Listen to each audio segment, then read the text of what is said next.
అదే RTV app వార్తల్ని క్షణాల్లో చదివే అవకాశం ఉంటుంది. ఒక న్యూస్ పేపర్, ఒక టెలివిజన్ ఛానల్ మీ చేతుల్లో ఎప్పుడూ ఉంటాయి.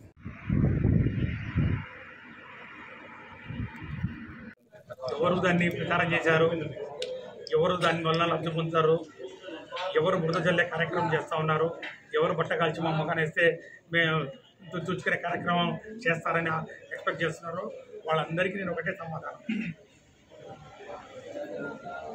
జగన్మోహన్ రెడ్డి గారు ఒక గొప్ప నాయకుడు, ఒక గొప్ప దార్శనికుడు.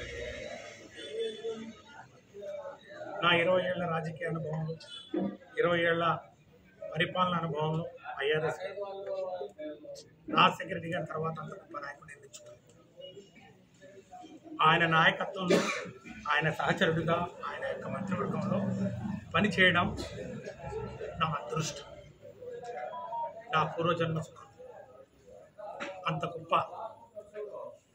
నాయకుడు పదే పదే దళితులైన నన్ను మొత్తం దళిత జాతి గర్వించేదగ్గ విధంగా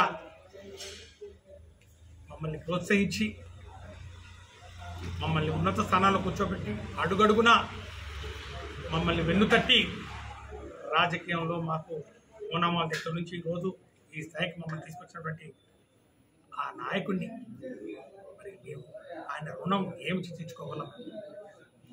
ఆయన నాయకత్వంలో పనిచేయడమే ఒక గొప్ప భాగ్యంగా భావిస్తూ ఉన్నాను. ఈ ఊపిరి ఉన్నంత వరకు జగన్మోహన్ రెడ్డి గారి నాయకత్వంలో,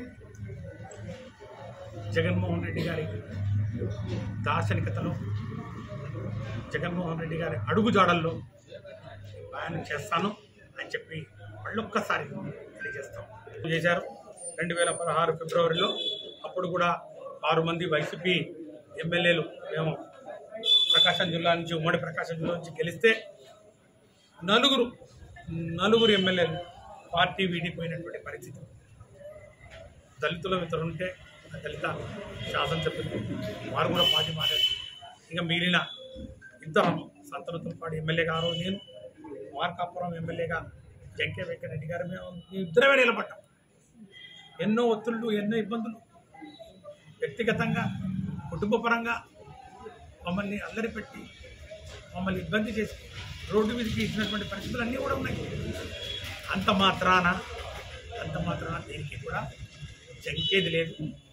జగన్మోహన్ రెడ్డి గారు మాకు ఇచ్చినటువంటి ధైర్యం చాలు, ఆయన ఇచ్చినటువంటి విలువలు, ఆయన నేర్పించినటువంటి ఆయన మార్గదర్శకం చాలు. మాకు దేనికోసం పోవాలని నాకు అర్థం కావట్లేదు. ఆయన చేస్తున్నటువంటి ఈరోజు ఈ యొక్క న్యాయవంచన ఇవన్నీ చూస్తూ ఉంటే, ఈసడింపు కలుగుతూ ఉంటే, జనాలు అసహించుకుంటుంటే, ఈరోజు తెలుగుదేశం పార్టీని ఇంకోవన్నీ ఈ విధంగా రాతలు రాసి నాయకుల్ని ఈరోజు వైసీపీ కాడర్ను, వైసీపీ మరి తెలుగుదేశం పార్టీ కార్యకర్తలుగా, లేకపోతే మీ యొక్క కూటమిలో ఉన్నటువంటి ఈ 3 పార్టీల కార్యకర్తలకు సమానంగా పంచుకోవడానికి ఈ యొక్క సంపద పెంచాలా అనేది నేను ప్రశ్నిస్తూ ఉన్నాను. ఎందుకంటే మీ వాలకం చూస్తూ ఉంటే ఈ యొక్క 8 నెలలు, సుమారు 8 నెలలుగా వస్తూ ఉంది, 9 నెలలు వస్తుంది.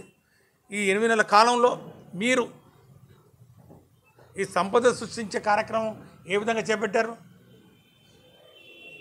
ఈ 17 మెడికల్ కాలేజీలు ఏవైతే జగన్మోహన్ రెడ్డి గారు ప్రవేశపెట్టి పేదవాళ్ళకి అందరికీ నాణ్యమైన వైద్యం అందించాలి, ఈ యొక్క వైద్య విద్య అందరికీ అందుబాటులో ఉండాలని చెప్పి 17 మెడికల్ కాలేజీలు పెడితే, ఆ 17 మెడికల్ కాలేజీలు తెగనమ్మాయి కార్పొరేట్ వ్యవస్థకు గంటగట్టాలని మీరు చేస్తున్న ప్రయత్నాలు ఈ యొక్క సంపద సృష్టించే కోవలోకి వస్తాయా అని చెప్పి నేను ప్రశ్నిస్తూ ఉంటాను.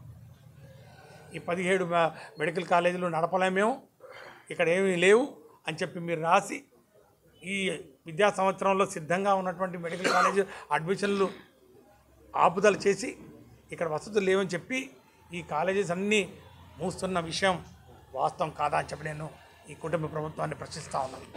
ఈ 17 మెడికల్ కాలేజెస్ను అమ్మేసి మీ యొక్క కార్యకర్తలకు, మీ యొక్క నాయకులకు, మీ యొక్క మరి సానుభూతి పరులకు, ఆ యొక్క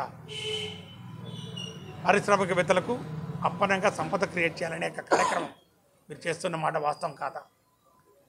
అది అక్కడ పక్కన పెడితే, ఈ యొక్క రాష్ట్ర అభివృద్ధిలో గణనీయంగా ఒక ముఖ్యమైన పాత్ర పోషించాల్సింది. ముఖ్యంగా మనకున్నటువంటి సహజ వనరుల్ని వినియోగించుకొని అభివృద్ధి చేపట్టాలని చెప్పి అప్పుడున్నటువంటి గౌరవ ముఖ్యమంత్రి వర్యులు మాజీ ముఖ్యమంత్రి వర్యులు శ్రీ వైఎస్ జగన్మోహన్ రెడ్డి గారు పోర్ట్లు, హార్బర్లు ఇవన్నీ మరి మొదలు పెడితే వాటన్నిటినీ కూడా అప్పనంగా అమ్మేసే కార్యక్రమం చేపడతా ఉన్నారు. ఇదేనా మీ సంపద సృష్టి అంటే? ఇదేనా మీరు ఈ రాష్ట్ర ప్రజల యొక్క స్థితిగతుల్ని, వారి యొక్క జీవన ప్రమాణాలని మెరుగుపరిచే కార్యక్రమాలు ఈ విధంగా చేసేది అని చెప్పి మేము ప్రశ్నిస్తూ ఉన్నాం. మీరు ఖచ్చితంగా ఈ రాష్ట్ర ప్రజలకు ఏవైతే హామీ ఇచ్చారో, ఏవైతే మీరు సూపర్ 6 అని చెప్పారో, ఏవైతే ఈ యొక్క 31 హామీలు మీరు ఇస్తామని చెప్పారో ఖచ్చితంగా అమలు చేసేంత వరకు మేము వెంటబడతామని చెప్పి ఈ సందర్భంగా నేను మనవి చేసుకుంటా ఉన్నా. మిమ్మల్ని వదిలేదే లేదు. ఎట్టి పరిస్థితుల్లో కూడా ఎన్ని ఇబ్బందులు సృష్టించినా, ఎన్ని దుష్ప్రచారాలు చేసినా, మా మీద ఎన్ని కేసులు పెట్టినా, ఎంతమందిని జైలుకు పంపించినా కూడా ప్రజల పక్షాన పోరాటం జరుగుతుంది. నిలబడతాం. మేము ప్రజల పక్షాన నిలబడి ముఖ్యంగా ఈ రాష్ట్ర ప్రజలందరూ ఎదురు చూస్తున్నటువంటి ముఖ్యమైనటువంటి ఈ యొక్క పథకాలు ఏవైతే ఉన్నాయో, ఫీ రీఎంబర్స్మెంటు మీరు 2019లో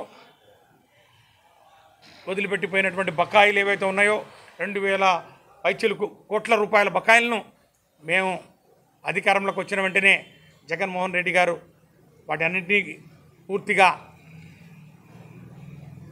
చెల్లించినటువంటి విషయం వాస్తవం కాదా అని చెప్పి నేను అడుగుతా ఉన్నాను. అంతేకాకుండా విద్యా దీవెన కానివ్వండి, వసతి దీవెన కానివ్వండి, ప్రతి ఒక్కటి కూడా ప్రతి త్రైమాసికంలో విద్యార్థికి ఇబ్బంది కలగకుండా వారికి అందించినటువంటి విషయం కూడా నేను గుర్తు చేస్తా ఉన్నాను. అలాంటి కార్యక్రమాన్ని మీరు పేరు మార్చుకోండి. ఏదైనా పేరు పెట్టుకున్నారు. విద్యా దీవెన మీకు నచ్చలే, జగనన్న విద్యా దీవెన మీకు నచ్చలే, జగనన్న వసతి దీవెన మీకు నచ్చలే.